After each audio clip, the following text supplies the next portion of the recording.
var ya, ama. Gedə bilirsən? Yol tut gel. Ora quruduz ya, sən gözün görür. Ha, düz belə gedə biləcək. Düz gedə biləcək. Qurudu ora. Ha, durdu. Ay maşın aparacaq. Belə get. Abi belə get. Belə get. Ha, çəkirəm. Burada o. Sən zal. Oy, sür abi, sür.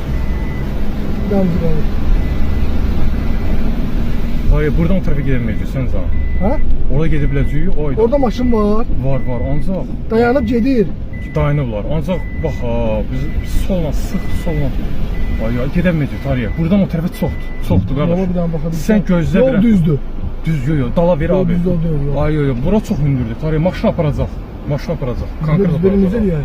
Evet, sən gözləyək. Ora düzdür, burada dayanan var. Yox, gözləyək, su geçsin ondan sonra da qardaş. Belə olmaz. Burada dayanan var.